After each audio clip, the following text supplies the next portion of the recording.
Jika umurmu panjang, berarti kesempatanmu berkaya lebih besar, kan gitu. Jika dalam sehari Anda bisa menyusun 5 bata, maka jika umurmu adalah 50 tahun, tinggal dikalikan, kan begitu. Mestinya begitu. Jika umurmu panjang, berarti karyamu harus banyak dong. Amalmu juga banyak. Kebaikanmu juga banyak. Umumnya seperti itu. Cuman ada yang tidak umum. Nah, ada orang ini umurnya panjang, ini nggak umum lah nih. Alangkah banyaknya orang yang umurnya panjang tapi nggak ada, tidak karya yang bisa ditinggal, amal baik nggak ada kesan, sehingga apa? Setelah dia meninggal dunia sudah hilang semuanya, nggak ada yang bisa menyebut nama. Seolah-olah tidak pernah ada di dunia ini. Padahal umurnya 150 tahun atau 100 tahun. Tapi ada sebaliknya. Orang yang umurnya tidak panjang. Akan tapi Allah memberkahi umur tersebut. Sehingga biarpun umurnya pendek, 40 berapa tahun umurnya. Tapi karyanya berjilid-jilid ke Imam Nawawi. Sampai orang hari ini ngebayangin, gimana Imam Nawawi yang umurnya cuma sebegitu kok bisa ngarang kitab berjilid-jilid. Kitab Majmu' saja secara Majmu' 23 jilid. Kitab ini Raudhah berapa jilid. Ini berjilid-jilid. Hari ini saja kalau kita ngetik bertahun-tahun tidak beres kayaknya. Zaman itu belum ada mesin ketik. Zaman itu kalau nulis dicelupkan di tinta, 2 huruf yang bisa ditulis. 3 huruf yang bisa ditulis. Tapi bisa karangan berjilid-jilid. Ayo. Ini gimana? Akal kita nggak bisa nyambung, kan begitu. Maka di itu ada namanya barokat, keberkahan umur. Nah itulah yang kedua tadi, rubba umrin qalilatun amadu. Alangkah banyaknya masa kehidupan manusia, sedikit masanya. Akan tapi katsiratun amdadu, tapi Allah berikan di dalamnya kebaikan-kebaikan yang banyak. Nah, kemudian setelah kita baca ini hikmah. Tapi hikmah bukan sekedar kita baca dengan mata kita pahami dengan akal kita, akan tapi kita gunakan untuk baca diri kita sendiri. Berapa umurmu yang sudah Anda lewati? Kan begitu. Lalu apa yang sudah Anda perbuat? Karyamu itu apa? Karya bukan berarti harus buku tulisan, tidak. Barangkali berapa sholawat yang sudah Anda baca? Kebaikanmu apa? Sebab umur itu, masa itu tidak akan ada artinya kecuali dengan sebuah amal. Jadi umur adalah hanya masa yang berlalu, tanpa amal nggak ada artinya. 2 orang sama, lahirnya bareng, hidupnya bareng. Yang satu kelontang-kelantung, nggak bisa diceritakan. Yang satu kerja ini, nolong orang ini, bantu orang ini. Ceritanya sebanyak orang yang ditolong tuh jadi cerita buat dia. Jadi kisah hidupnya. Yang satu nggak ngapa-ngapain. Padahal matinya bareng juga. Lahirnya bareng, matinya bareng. Yang satu nggak ada sih. Berarti tidak berkah umur bagi orang tersebut. Maka tanya ke diri Anda sendiri. Nggak usah jauh-jauh deh, ini bulan Ramadan, bulan Maulid. Ada orang sehari berapa jam? 24 jam. Beda enggak? Sama enggak? Anda 24 jam, saya 24 jam. Orang lain sama 24 jam. Tapi kenapa dia bisa baca sholawat 2000? Ini 500. Ini 10 aja nggak bisa. Ayo, apa yang bedakannya? Nggak dipilih oleh Allah, waktunya nggak berkah bagi dia. Ayo, sholawat Nabi berapa Anda baca sehari? Ini ibu-ibu di kampung ada yang sampai 5.000 loh sehari. 10.000 lah kita. 5.000. Saya sering lupa. Nah ini kita harus merenungi diri kita sendiri. Makanya kalau sudah waktu diberkahi, Allah mudahkan kita untuk berkarya yang banyak, berbuat banyak. Ada seorang ibu yang Masya Allah, dia malam bisa ngaji, pagi nyiapkan sarapan buat anaknya, buat suaminya, besok pagi ngantarkan sekolah anaknya, pulang bersihkan dapur rapi-rapi, segala macam, ngaji 3 juz Al-Quran. Ya ada ibu begitu itu. Padahal dia sibuk tapi berkah hidupnya. Suami merasa terlayani, anaknya diantarkan sekolah, lihat, sarapan dia sendiri masak, nggak pergi ke warung, sehingga ternyata bisa begitu. Kenapa? Itu berkah hidupnya. Dan itu adalah juga taufik Rabbani, bimbingan dari Allah. Santri itu di masjid, santri pondok beda-beda. Coba lihat, duduk di masjid. 2 santri aja beda-beda. Ada 1 santri duduk di masjid 1 jam, padahal kita baca 1 jam. Itu kan. Yang satu tuh mulai tadi gini. Hebat. Yang satu gini. 1 jam. Nggak tahu ngelamun apa dia. Ya nggak dapat apa-apa dia. Padahal sama-sama di pondok, berangkatnya bareng nih, 1 mobil mungkin. Nah, maka Anda harus ngerti bahwa waktu itu berlalu. Jangan sampai Anda lalui tanpa catatan, tanpa ada nilainya. Sehingga umur itu akan baru bisa dianggap kalau memang ada isinya. Kalau nggak ada isinya, umur seolah nggak ada lagi. Nah, catatan ini bisa saja dibaca manusia, karya, atau di hadapan Allah. Maka jangan menghembuskan nafas, jangan waktu berlalu, kecuali Anda punya sesuatu yang Anda kerjakan yang akan dilihat oleh Allah. Itu yang kerja di pasar, itu juga bermacam-macam modelnya. Karena orang diberi oleh Allah waktu yang berkah, dia waktunya berkah. Sehingga kalau di pasar, duduk di pasar, dia bisa baca sholawat sambil nunggu pelanggan. Sholawat, sambil sholawat. Sehingga apa? Di saat tidak ada pembeli dia sholawat, di saat pembeli dia alhamdulillah. Tapi ada yang bengong tok.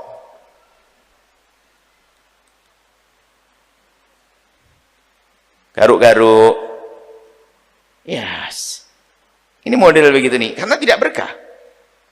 Makanya jadilah Anda berkah. Makanya yang ulama mengatakan tafakkur, menghidupkan tafakkur, kesadaran itu penting banget.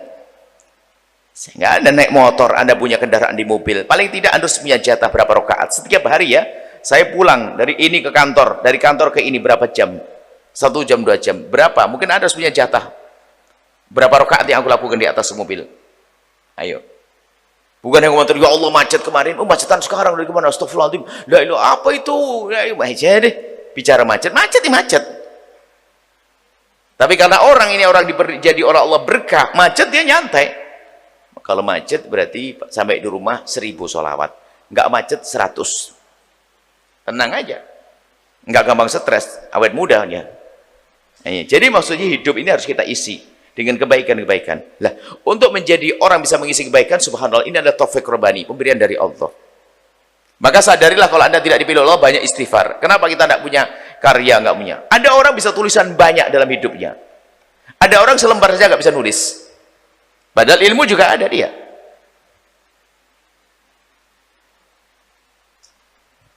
Yang menghadiri pengajian ini di sini ini, jangan dianggap ini pengangguran, orang sibuk juga.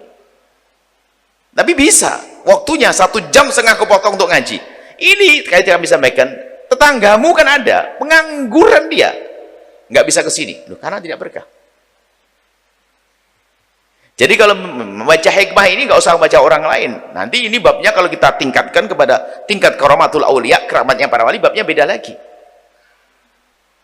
Sehingga para wali bisa menjadikan waktu singkat, bisa ngerjain apakah Imam Nawawi dan sebagainya. Tapi karomah itu kan kita tidak mengarahkan karomah kepada hal-hal yang begitu-begitu. Karomah bisa diberikan Allah kepada siapa saja yang Allah cintai. Sehingga Anda bisa mengerjakan banyak hal. Anda bisa membantu orang lain. Namanya barokah hidup. Maka dari itu ayo kita berpikir, mulai dari pagi Imam Ghazali mengajarkan, kau harus sudah memastikan apa yang engkau kerjakan dari pagi hingga tidur lagi. Dari bangun tidur hingga tidur lagi. Dari bangun tidur hingga tidur lagi, apa yang kamu lakukan? Mulai dari amalan-amalan, kegiatan-kegiatan. Jangan sampai waktu itu berlalu begitu saja tanpa ada artinya. Dan ini menjadi waktu itu bernilai buat kita. Tanpa karya, tanpa perbuatan, tanpa amal, maka waktu itu hanya berlalu dan tidak ada artinya buat kita. Apalagi jika dengan kemaksiatan. Subhanallah, ini memang kadang-kadang kalau kita merenung benar juga, ini kalau tidak dipilih Allah nggak bisa ngapa-ngapain. Lupa berbuat baik. Gini saja, lihat bermacam-macam kok. Ada yang datang ke masjid ini niat iktikaf, dapat pahala. Ada yang enggak ya? Banyak enggak kayaknya, lupa. Anda buru-buru datang, nggak dapat tempatnya. Yang ingat berarti dipilih oleh Allah, ingat kebaikan. Makanya banyaklah kita memohon kepada Allah untuk diingatkan kita untuk kebaikan. Dengan keluarga pun juga demikian. Kalau kita kembali kepada alam nyata, kita sering memberi contoh, kerja di tempat yang sama, gajinya sama.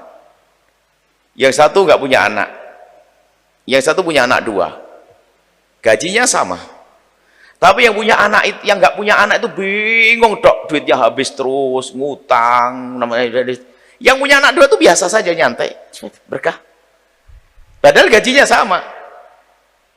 Maksud kami apa? Jika ternyata Anda menemukan diri Anda tidak berkah, segera banyak menghadap kepada Allah agar berkah. Memperbanyak istighfar, merenungi hidup kita. Kenapa kok aku baca sholawat juga bisa, ada apa? Bukankah sering kami hadirkan dalam hikmah yang kita sampaikan bahwasanya tanda kalau Allah mencintaimu itu Allah mudahkan engkau berbuat baik biarpun tidak pernah engkau rencanakan. Enggak pernah direncanakan jadi baik. Tapi kalau sudah Allah tidak cinta pada seorang hamba, ini berbuat baik susahnya setengah mati. Dan begitu mudahnya dia melakukan maksiatan yang enggak direncanakan. Padahal pengen beli ke pasar, di pasar maksiat. Nah, karena hamba yang tidak dipilih oleh Allah Subhanahu wa taala. Dan ilmu ini bukan untuk nilai orang lain, nilai dirimu sendiri. Ada orang bisa bangun malam tahajudan. Padahal tadi tidurnya juga telat, tapi kok bisa tahajud? Kenapa ya? Saya jam 10 tidur, tahajud kok berat banget. Fahami? Tidak ada rasa berat melakukan kebaikan kecuali karena saat itu Allah tidak berkasih sayang kepada hamba tersebut. Maka karena Allah tidak berkasih sayang, mendekatlah kepada Allah. Nah, kan diajarkan ini perintah hikmah sebelumnya, Allah yastabi ilai maisha wa hidi ila yunib. Jadi orang bisa digiring kepada kemuliaan dengan 2 macam. Tiba-tiba diangkat oleh Allah, ijtiba. Ada yang inabah, berusaha. Ada tiba-tiba Anda jadikan oleh Allah, rajin ibadah, berbuat baik, ada.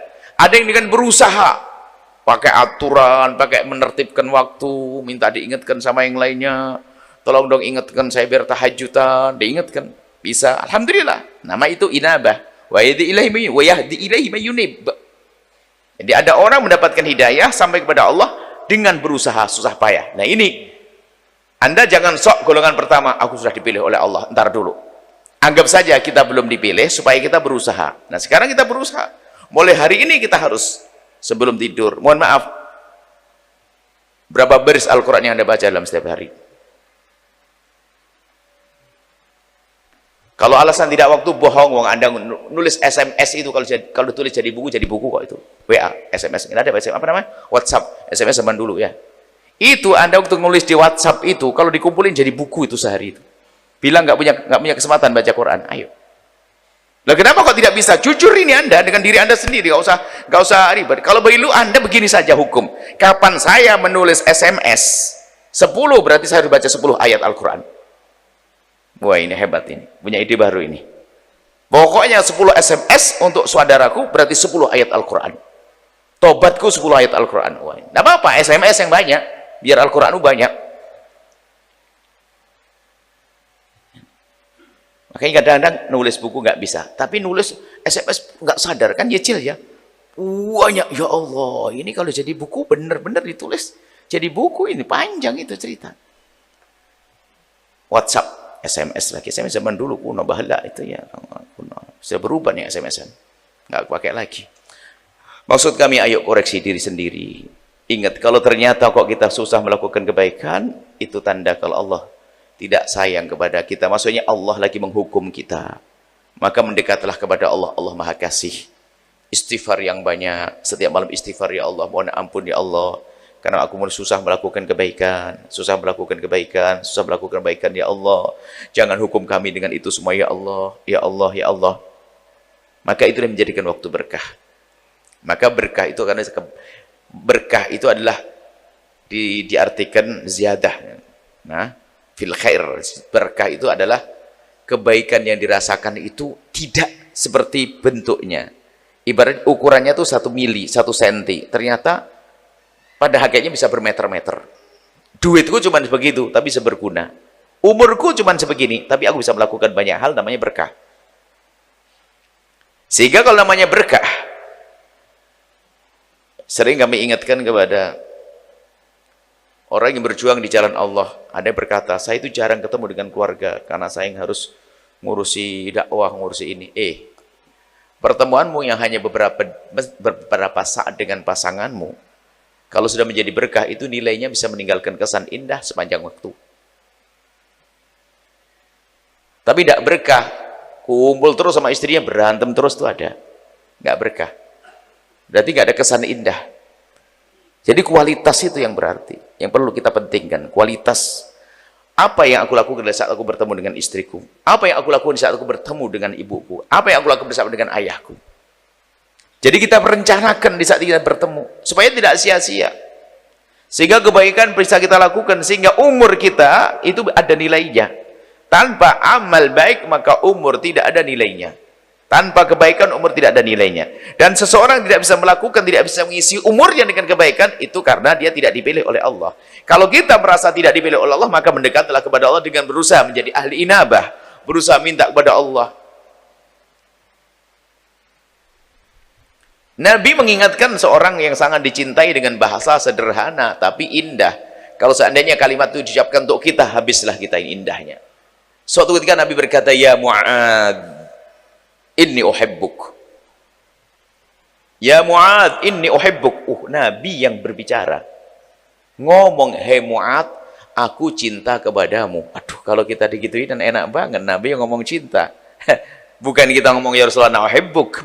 Ya Rasulullah mengatakan, "Ya Mu'ad, inni uhibbuk." Wahai Mu'ad, aku mencintaimu. Lah, Nabi mencintai Mu'ad. Di saat Nabi mengucapkan kalimat indah tersebut, karena Nabi ingin berikan sesuatu yang indah. Ya Mu'ad, inni uhibbuk. Wahai Mu'ad, aku mencintaimu. Karena itu, sambut cintaku. Kul, katakanlah. Dubura kulli sholatin, setiap habis sholat, Allahumma a'inni ala dzikrik wa syukrik wa husni ibadatik. Ya Allah, nah ini, berikan kepadaku pertolonganlah. Minta pertolongan kepada Allah. Ala dzikrik, untuk bisa berzikir kepadamu. Enggak akan ada orang bisa berzikir satu kalimat zikir kecuali telah diizinkan lisannya oleh Allah. Kalau tidak diizinkan enggak bisa. Allahumma inni ala dzikrik wa syukrik wa husni ibadatik. Ya Allah, berikan pertolongan kepadaku untuk bisa menyebut namamu, berzikir, wa syukrik, mensyukuri nikmatmu. Ada orang enggak bisa syukur karena enggak bisa melihat nikmat Allah. Padahal nikmat banyak tapi enggak ingat nikmat.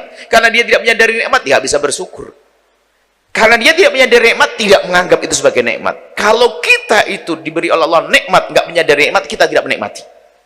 Coba. Tapi kalau kita sadar itu nikmat, kita akan menikmati. Ini karunia Allah. Oh, alhamdulillah. Di saat kita haus ada air, kan? Menikmati. Kita sadar nikmat Allah. Maka nikmat itu akan terasa nikmat kalau kita sadari itu sebagai nikmat.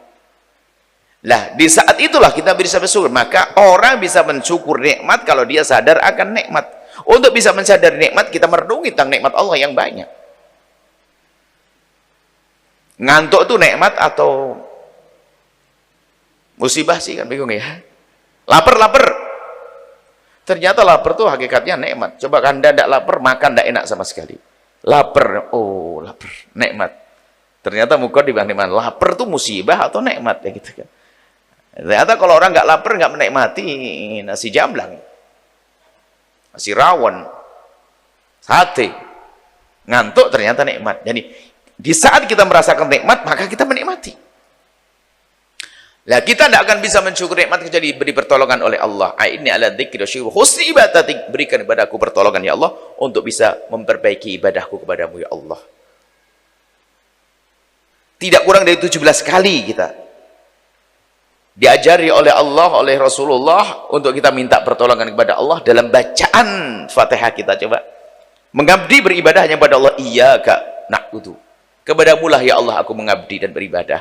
Tapi nggak akan bisa kita berderma 500 rupiah, 1000 rupiah, nggak akan bisa kecuali Allah pilih Anda. Maka iyyaka na'budu, kepadamulah ya Allah kami berbuat baik, kami beribadah, tapi sungguh kami tidak akan mampu beribadah kecuali dengan pertolongan darimu. Maka wa iyyaka nasta'in, kepadamulah kami memohon pertolongan. Nah, maka banyaklah minta pertolongan kepada Allah ya, setiap malam. Ya Allah, sadari ya Allah aku pengen besok pagi bantu bibikku tapi nggak punya uang ya Allah, berikan rezeki yang cukup untuk bantu bibikku ya Allah, berikan. Doanya tok sudah merupakan sebuah pahala.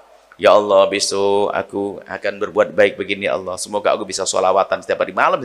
Aku kok tidak bisa sholat tetangga, aku bisa 2000, aku tidak bisa ya Allah. Doa terus minta pada Allah. Aini ala dzikri wa syukri wa husni ibadatik. Karena dalam panjatan doa yang khusyuk itu menyadari kalau kita lemah, kita nggak mampu. Sehingga kita minta pertolongan kepada Allah Subhanahu wa taala. Dari itulah nanti akan menemukan keberkahan umur. Umurnya adalah pendek. Kita umat Nabi Muhammad umurnya pendek. Tapi kualitasnya adalah seperti umat-umat terdahulu yang umurnya sampai ratusan tahun. Baik, mari kita koreksi diri kita sendiri. Apa yang bisa Anda lakukan dalam kesehari-harian Anda? Di mana duha Anda? Di mana tahajud Anda? Mana sholawat Anda? Mana lembaran Al-Quran dalam keseharian Anda? Ini perlu Anda koreksi semuanya. Kenapa orang lain bisa kok Anda tidak bisa? Jangan motivasi ini untuk berdasar, dia bisa, kita harus bisa. Ibadah juga gitu dong. Kenapa perjalanan Anda dari rumah ke kantor Anda nggak ada sholawat? Hanya bengong saja, hah? Kenapa? Anda sadar itu, Anda bengong, sadar, bengong kemarin, kalau di syuting lucu itu. Anda harus pikirkan itu semuanya. Anda masak setiap hari, Bu, subhanallah. Kalau seandainya masak Ibu sama membersihkannya 2 jam itu, kalau Anda sholawatan, sholatullah, salamullah, waduh, berapa puluh sholawat yang Anda baca.